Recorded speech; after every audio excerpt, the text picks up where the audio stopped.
शिवसंग्राम पक्षाच्या प्रमुख ज्योती मेटे माझ्या बरोबर आहेत. ताई, खरं तर बीडमध्ये अनेक दिवसांपासून आपण बघतोय की खूप गोष्टी घडतात आणि बीडची कायदा आणि सुव्यवस्था कुठेतरी धाब्यावर ठेवली जाते की काय, असा प्रश्न निर्माण होतोय. तुम्ही कसं पाहता याचं? अगदी बरोबर आहे. म्हणजे बीडमध्ये गेल्या काही दिवसांमध्ये ज्या घटना घडलेल्या आहेत, गेल्या काही महिन्यांपासून ज्या घटना घडलेल्या आहेत, त्या निश्चितच कायदा धाब्यावर बसवणाऱ्या आहेत आणि इनडायरेक्टली त्या पोलिसांच्या कार्यक्षमतेवर देखील प्रश्नचिन्ह निर्माण करतात. म्हणजे एखादी व्यक्ती कायदा हातात घेण्यासाठी धजावते केव्हा, जेव्हा त्याच्या मनामध्ये हा विश्वास असतो की आपलं कुणीही काही वाकडं करू शकत नाही आणि याला अनेक घटक कारणीभूत आहेत. या सगळ्या घटकांचा ज्याला आपण म्हणू शकू की समूळ नायनाट करणं अतिशय गरजेचं आहे. बीडमध्ये आता डोक्यावरून पाणी जात आहे अशी म्हणण्याची ती वेळ आलेली आहे. अनेक राज्यकर्ते आहेत, नेते आहेत, या सगळ्यांचे कुठेतरी आता हळूहळू करून एक एक गुंड समोर येत आहेत, त्यांचे व्हिडिओज बाहेर येत आहेत. त्यामुळे बीड मधल्या सगळ्याच नेत्यांनी अशा पद्धतीने वाल्मिक कराड पोचलेत की काय, गुंड पोचलेत की काय, असा एक प्रश्न महाराष्ट्राच्या जनतेला पडतोय. तुम्हाला तिथली परिस्थिती जास्त माहितीये, काय वाटतंय? म्हणजे खरं तर ह्या घटनांच्या मागे त्या व्यक्तीची मानसिकता असते, त्याची प्रवृत्ती असते. त्यामुळे ती व्यक्ती कुणाचा कार्यकर्ता आहे किंवा पदाधिकारी आहे या दृष्टीने न बघता किंवा त्याला तसा रंग न देता, मला असं वाटतंय की आपण त्या व्यक्तींच्या मानसिकतेचा समूळ नायनाट करण्याच्या दृष्टिकोनातून बघितलं पाहिजे. म्हणजे मूळ मुद्दा राहतोय इथे बाजूलाच आणि आपण त्याच्यावरती चर्चा करतो की हा कुणाचा तरी कार्यकर्ता आहे किंवा विशिष्ट राजकीय पक्षाचा पदाधिकारी आहे. त्यापेक्षा कायदा धाब्यावर बसवण्याची यांची मानसिकता बदलण्या इतपत पोलीस प्रशासनाचा तिथला प्रभावी वावर झाला पाहिजे आणि ह्या दृष्टीने आपण कारवाई केली पाहिजे. म्हणजे शासनाने केली पाहिजे आणि राज्याच्या माननीय गृहमंत्र्यांनाही ही आमची विनंती राहील की या दृष्टीने आपण संवेदनशीलतेने ह्या प्रकरणांकडे बघावं. नवीन एसपी आल्याच्या नंतर काही परिस्थिती बदलतीये किंवा बदलली असं वाटतं? बऱ्याच प्रकरणांमध्ये त्यांच्याकडनं आश्वासक कारवाई होताना दिसते आहे. किमान काही घटकांना आता त्यांच्या कार्यवाहीचा किंवा त्यांच्या कार्यपद्धतीचा धाक वाटतो आहे असं ते दिसत आहे.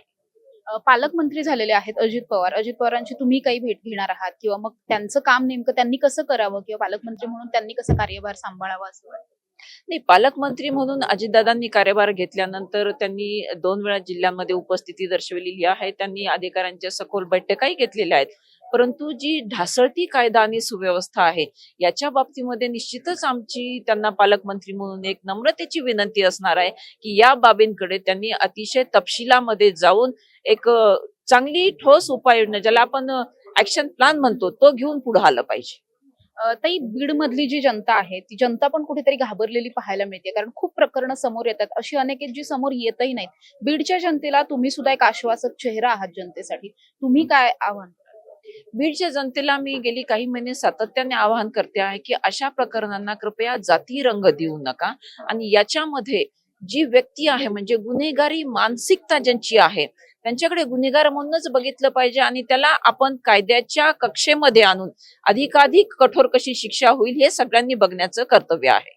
एक शेवटचा प्रश्न आहे, निवडणुका लागतायत, अगदी वर्षभराच्या आतमध्येच निवडणुका लागतील. शिवसंग्राम पक्ष म्हणून काय भूमिका आहेत? आज खरं तर राज्यस्तरीय बैठक सुद्धा पार पडली. काय नेमकं ठरलंय, पुढचा प्लॅन कसा? जे शिवसंग्राम ज्यावेळेस समाजकारण करतंय त्यावेळेस समाजकारण करत असताना ही एक गोष्ट नक्कीच लक्षात घेतली पाहिजे की जे राजकीय पक्ष आमच्या समाजकारणाशी, आमच्या सामाजिक भूमिकेशी सुसंगत भूमिका घेतील त्यांच्यासोबत आम्ही निश्चितच जाणार आहोत. म्हणजे आपण विषय काढला म्हणून मी एक उदाहरणादाखल मुद्दा घेते आहे की शासनाने छत्रपती संभाजी महाराजांचं वडू इथलं स्मारक केलं, आम्ही त्यांचं अभिनंदन नाही केलं, पण त्याचबरोबर मग आम्ही मागणी करतोय की मग आपण शहाजी महाराजांचं देखील स्मारक करा.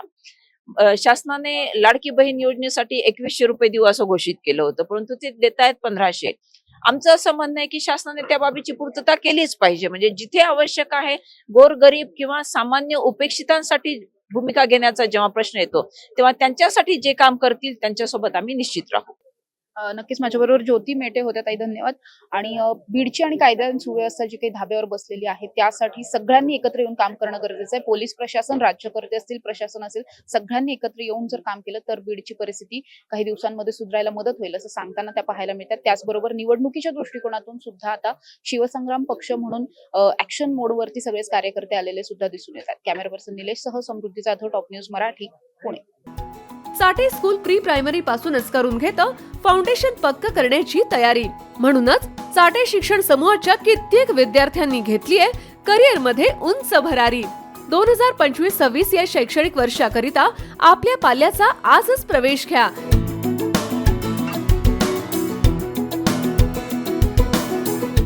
प्रवेशासाठी पत्ता Shri park society, Balaji hospital समोर, खराडी बायपास, पुणे 14.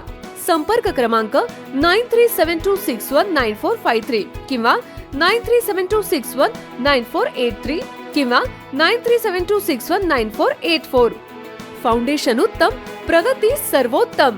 साठे फाउंडेशन, नो टेन्शन.